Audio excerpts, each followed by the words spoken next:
आज का शब्द है चकमा, जो ईरान ने अमेरिका और इजराइल को दे दिया है। ईरान में इजराइल ने फाइटर जेट से बम गिराया। अमेरिका ने 3 परमाणु ठिकानों पर बंकर बस्टर बम बरसाए।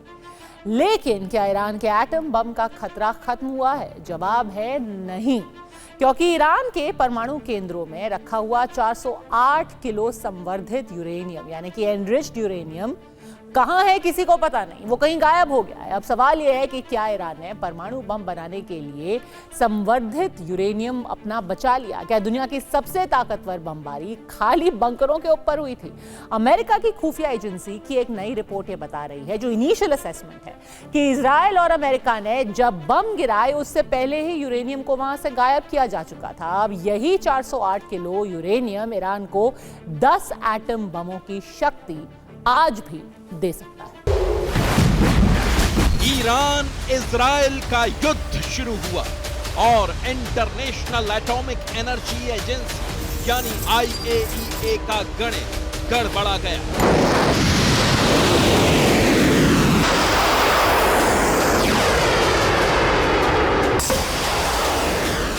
ईरान के परमाणु ठिकानों पर अमेरिका के बंकर बस्टर बम फटे और इन परमाणु ठिकानों में रखा यूरेनियम कहीं खो गया।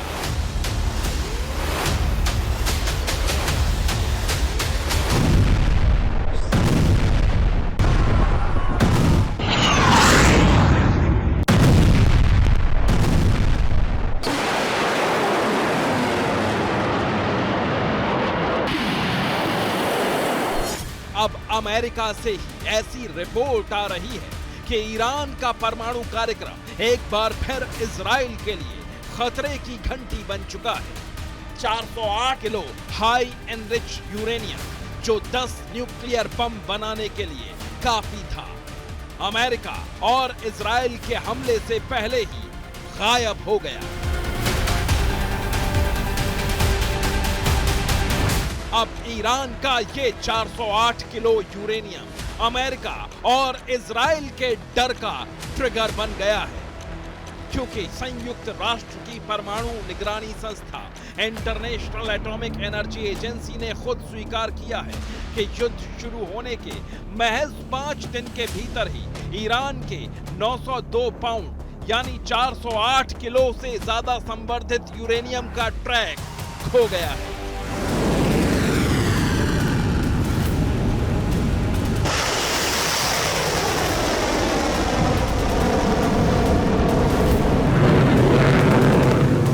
यानी अगर इजराइल की मिसाइलों और अमेरिका के बंकर बस्टर बम के धमाके से ईरान अपना संवर्धित यूरेनियम बचाने में कामयाब रहा है, तो आयतुल्लाह खामेनेई जब चाहें तब परमाणु धमाका कर सकते हैं।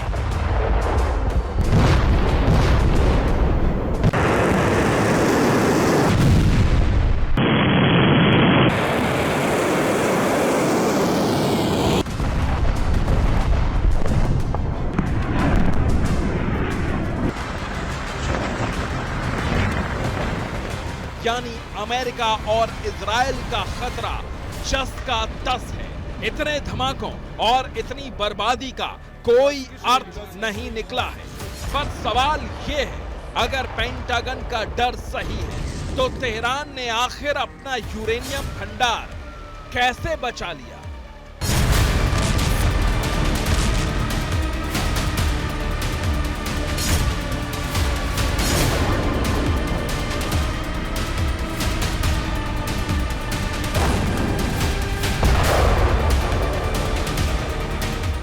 IAEA के मुताबिक 408 किलो संवर्धित यूरेनियम 36 इंच की ऊंचाई वाले सिर्फ 16 सिलेंडरों में समा सकता है। ऐसे हर एक सिलेंडर का वजन करीब 25 किलो का है, यानी इतना हल्का कि एक आम वाहन या बाइक यहां तक कि कंधे पर लाद कर भी कहीं ले जाया जा सकता है। तो क्या अमेरिका और इजराइल के हमलों से पहले ईरान ने फोर्दो, नतांज, इस्फहान और तेहरान की न्यूक्लियर साइट्स से सारा संवर्धित यूरेनियम हटा लिया था?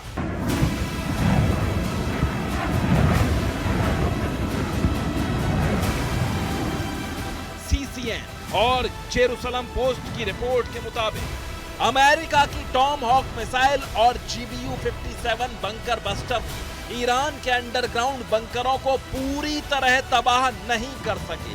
इस्फहान और नतांज में जो तबाही हुई वो सतही थी। असली लैब और यूरेनियम बंकर अब भी जिंदा हैं।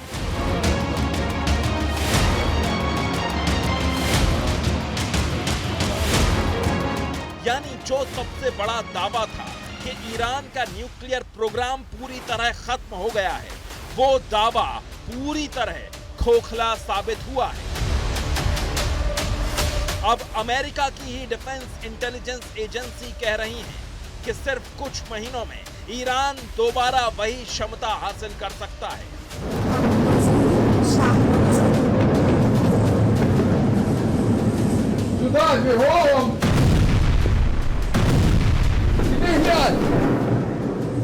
क्या ईरान ने उसके परमाणु ठिकानों पर अमेरिका की बमबारी करने से पहले अमेरिका की ताकत और इजराइल की इंटेलिजेंस को धोखा दे दिया?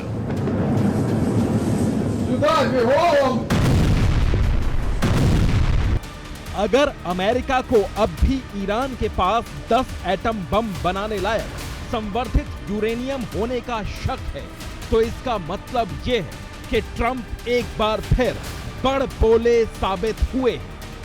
ट्रंप ने दावा किया था कि उन्होंने ईरान के 3 परमाणु ठिकाने नष्ट कर दिए, लेकिन IAEA चीफ ग्रॉसी ने ट्रंप के दावे की हवा निकाल दी। ट्रंप अमेरिकी सेना के साथ ऑपरेशन मिडनाइट हैमर को अपनी सबसे बड़ी कामयाबी बता रहे हैं, लेकिन पेंटागन की डिफेंस इंटेलिजेंस एजेंसी DIA की रिपोर्ट ट्रंप के दावों के बिल्कुल विपरीत है, जिसमें पता चला है कि ईरान की तीनों परमाणु फैसिलिटीज को कोई बड़ा नुकसान नहीं हुआ है। यानी ट्रंप जो दावा कर रहे थे वो झूठा था। ट्रंप ने दावा किया था कि इन हमलों के बाद अब ईरान कभी भी परमाणु बम नहीं बना पाएगा, लेकिन अमेरिका की ही एक खुफिया रिपोर्ट ने ट्रंप के इस यकीन को भी हिला दिया है।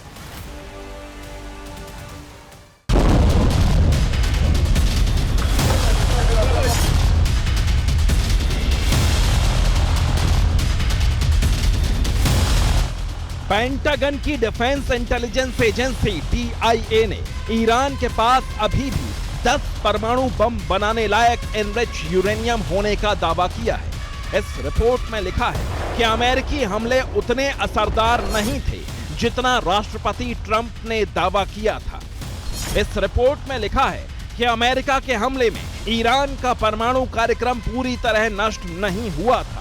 ईरानी न्यूक्लियर प्लांट्स में यूरेनियम संवर्धित करने वाले कई सेंट्रीफ्यूज अभी भी सुरक्षित हैं। इस रिपोर्ट में बताया है कि अमेरिकी बंकर बस्टर बम से फोर्दो न्यूक्लियर प्लांट तबाह नहीं हुआ था और ईरान के इस सबसे बड़े न्यूक्लियर प्लांट को मामूली नुकसान ही हुआ है। ये नुकसान इतना है कि फोर्दो प्लांट की दोबारा मरम्मत की जा सकती है। सबसे बड़ी जानकारी ये है कि ईरानी न्यूक्लियर प्लांट पर हुए हमले के बाद भी ईरान का यूरेनियम भंडार सुरक्षित है। हमले से पहले ही संवर्धित यूरेनियम बाहर निकाल लिया गया था। रिपोर्ट में यह भी दावा किया गया है कि कुछ महीनों में ईरान का परमाणु कार्यक्रम फिर से शुरू हो सकता है। पेंटागन की यह सीक्रेट रिपोर्ट ट्रंप के लिए शर्मिंदगी की वजह बन रही है। ऐसे में ट्रंप सरकार के मंत्री अलग अलग बहानेबाजी कर रहे हैं और अपनी ही रिपोर्ट को गलत बता रहे हैं। We know that they cannot build a nuclear weapon. Now, you asked about the highly enriched uranium. Yeah, like 900 pounds. But what we know, Brett, is that uranium is something that exists in very large supply. Our goal was to bury the uranium, and I do think the uranium is buried, but our goal was to eliminate the enrichment and eliminate their ability to convert that enriched fuel into a nuclear weapon. लेकिन ध्यान देने वाली बात यह है कि ये report signals intelligence से तैयार हुई है, यानी रेडियो, रडार और दूसरे कम्युनिकेशन सिग्नल्स को इंटरसेप्ट करके ये जानकारी हासिल की गई है जो भरोसेमंद है। DIA की रिपोर्ट के मुताबिक ईरान के रिएक्टर साइट्स की नई तस्वीरें बता रही हैं कि मरम्मत का काम शुरू हो चुका है। सिर्फ कुछ महीनों में ईरान के परमाणु ठिकाने पूरी तरह दोबारा काम करना शुरू कर देंगे। खामेनेई की सरकार ने भी ऐलान किया है कि उनका परमाणु कार्यक्रम जल्दी ही फिर शुरू होगा, लेकिन अब IAEA को अपने एटमी कार्यक्रम की निगरानी नहीं करने दी जाएगी।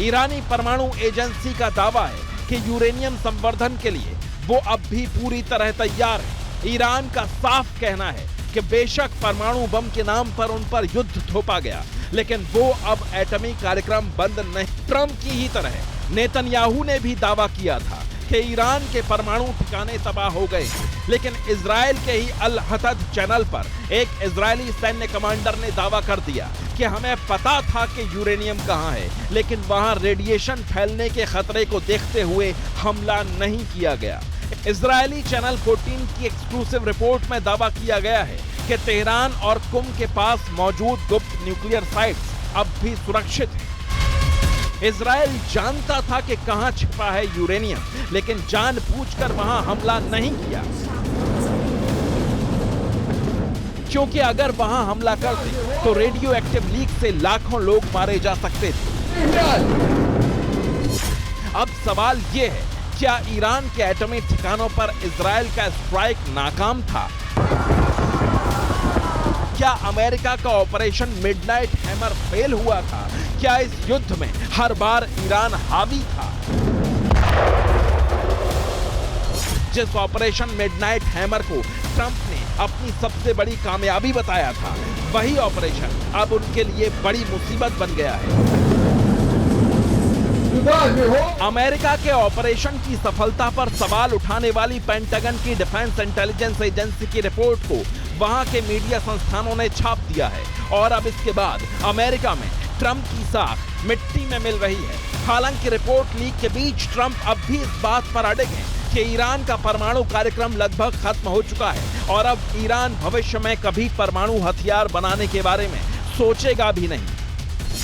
ट्रंप भले ही दावा कर रहे हैं, लेकिन हकीकत कुछ और ही दिख रही है। ईरान के पास 408 किलो संवर्धित यूरेनियम मौजूद है और इस बार उसका इस्तेमाल एटमी धमाके में होने की प्रबल आशंका है। Bureau report, TV9 Bharatvarsh.